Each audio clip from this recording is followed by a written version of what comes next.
Assalamualaikum warahmatullahi wabarakatuh. Shalom, Om Swastiastu, Namo Buddhaya dan salam kebajikan untuk kita semua. Sebelumnya perkenalkan kami dari kelompok 7 mata kuliah Hukum Lembaga Keuangan dengan anggota saya sendiri Everni Bres Almatino dengan NIM akhir 885 dan teman saya Sultan Kiki Ranani Hutauruk dan dengan NIM akhir 491. Jadi di sini kami akan menjelaskan terkait materi lembaga pembiayaan untuk memenuhi tugas ujian akhir semester mata kuliah Hukum Lembaga Keuangan dengan dosen pengampu Bapak Bagus Ramanda dan Ibu Firza. Jadi di sini kelompok kami akan membahas terkait apa itu lembaga pembiayaan dengan submateri yang pertama adalah perusahaan pembiayaan, yang kedua adalah perusahaan pembiayaan infrastruktur, dan yang terakhir adalah lembaga jasa keuangan lainnya. Sekarang kita akan memasuki terkait dengan materi yang pertama, yaitu terkait dengan apa itu lembaga pembiayaan.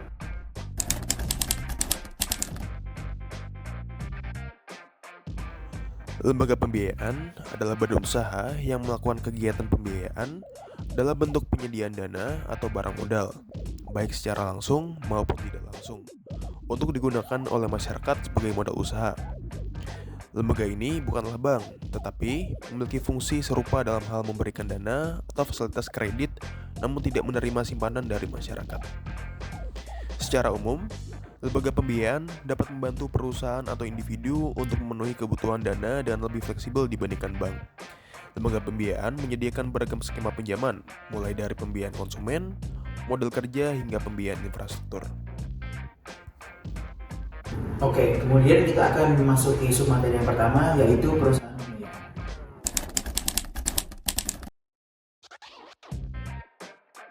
Baik, jadi untuk perusahaan pembiayaan adalah badan usaha yang secara khusus didirikan untuk melakukan kegiatan pembiayaan kepada konsumen, baik individu maupun badan usaha, dalam bentuk penyediaan dana atau pembiayaan barang atau jasa berdasarkan prinsip sewa guna usaha, anjak piutang, usaha kartu kredit, dan pembiayaan konsumen.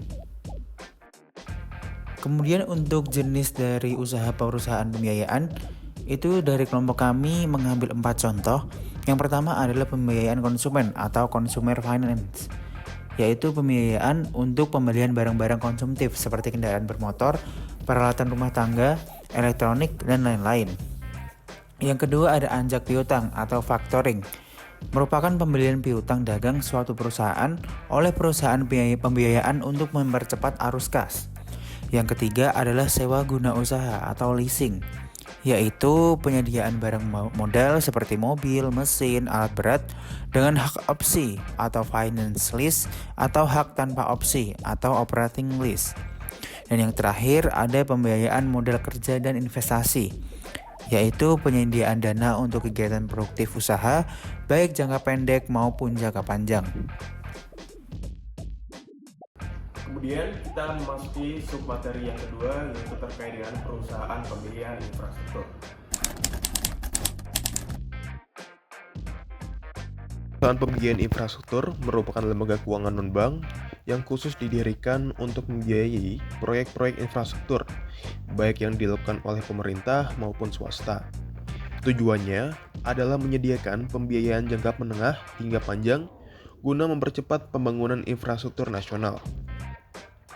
Kemudian, ciri-ciri dari perusahaan pembiayaan infrastruktur itu sendiri, yang pertama, terdapat fokus pada pembiayaan proyek infrastruktur seperti jalan tol, pelabuhan, bandara, pembangkit listrik, air bersih, dan sebagainya. Kemudian, sumber dana dari pasar modal, pinjaman internasional, dan juga lembaga keuangan lainnya. Biasanya bekerja sama dengan BUMN, pemerintah daerah, atau investor swasta. Kemudian, peran dan manfaat dari perusahaan pembiayaan infrastruktur, yaitu yang pertama, mempercepat pembangunan infrastruktur nasional, menarik investasi swasta dalam proyek-proyek publik, mengurangi ketergantungan pada pembiayaan APBN atau APBD, mendukung pencapaian target pembangunan jangka panjang atau RPJMN. Kemudian yang terakhir yaitu terkait dengan jenis infrastruktur yang dibiayai, yaitu biasanya yang pertama terdapat jenis infrastruktur di bidang transportasi seperti jalan tol, pelabuhan, bandara, dan juga rel kereta. Kemudian di sektor energi seperti PLTU, PLTA, dan juga pembangkit energi baru terbarukan. Kemudian di sektor telekomunikasi seperti jaringan serat optik, menara BTS, kemudian juga ada di sektor air dan sanitasi, kemudian yang terakhir yaitu terdapat di sektor perumahan dan juga kawasan industri. Tata cara pendirian perusahaan pembiayaan infrastruktur di Indonesia sudah diatur dalam Peraturan Menteri Keuangan, yaitu Peraturan Menteri Keuangan Nomor 100 Tahun 2009.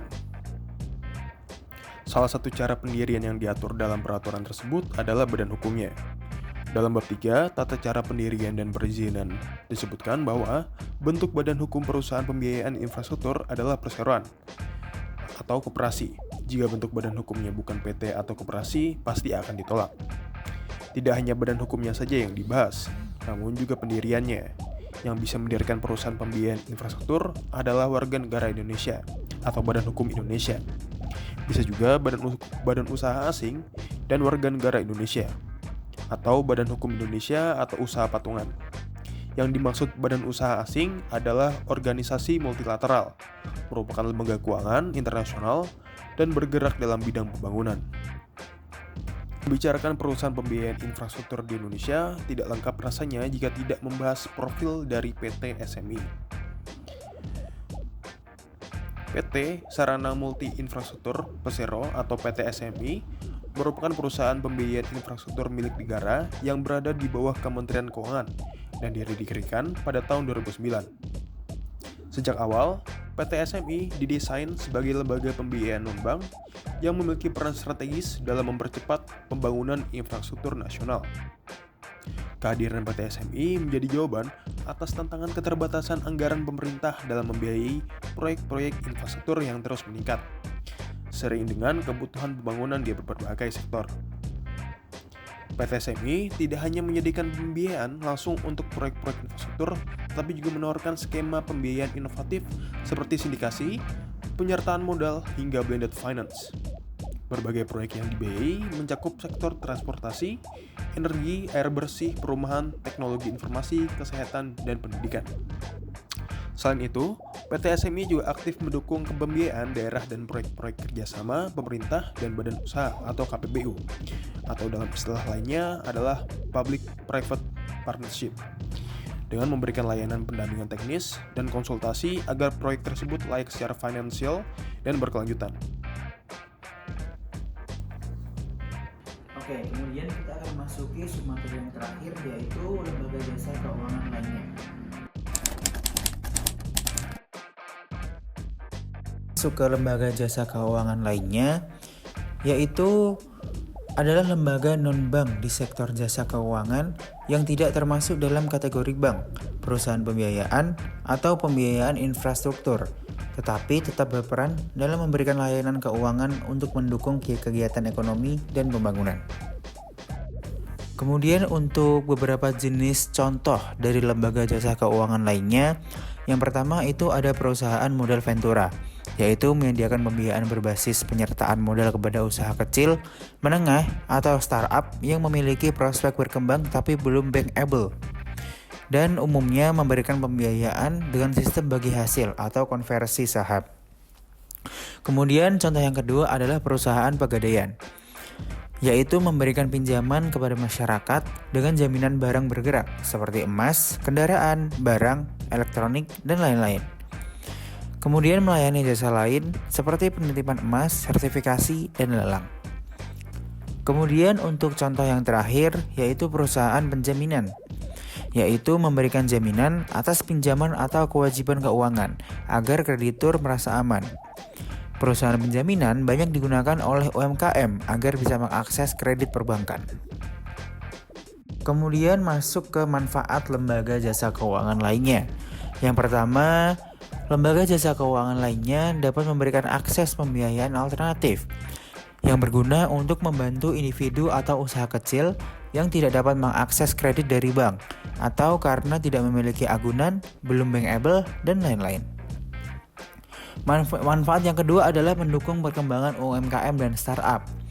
Lembaga seperti model Ventura dan penjaminan membantu UMKM tumbuh dengan memberikan pembiayaan awal atau jaminan atas pinjaman mereka.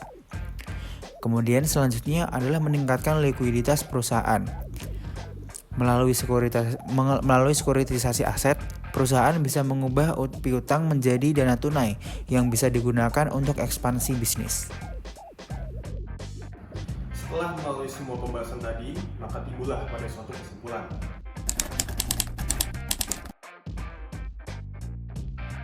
Kesimpulan materi kali ini adalah yaitu lembaga pembiayaan adalah bagian penting dari sistem keuangan yang berfungsi menyediakan dana bagi individu, pelaku usaha, dan proyek-proyek strategis tanpa menghimpun dana langsung dari masyarakat. Terdiri dari berbagai bentuk seperti perusahaan pembiayaan yang fokus pada pembiayaan konsumen dan modal usaha, perusahaan pembiayaan infrastruktur yang mendanai proyek-proyek besar dan jangka panjang seperti jalan tol dan energi, dan lembaga jasa keuangan lainnya seperti penggadaian dan modal ventura yang melayani kebutuhan pembiayaan masyarakat dan UMKM. Melalui regulasi dan OJK dan dukungan berbagai skema pembiayaan, lembaga-lembaga ini berkontribusi besar terhadap pertumbuhan ekonomi nasional, pemerataan akses modal, dan pembangunan infrastruktur. Mungkin sekian apa yang dapat kami sampaikan. Apabila terdapat kurang, kami mohon maaf. Assalamualaikum warahmatullahi wabarakatuh. Shalom, Om Swastiastu, Namo Buddhaya, dan salam kebajikan bagi kita semua.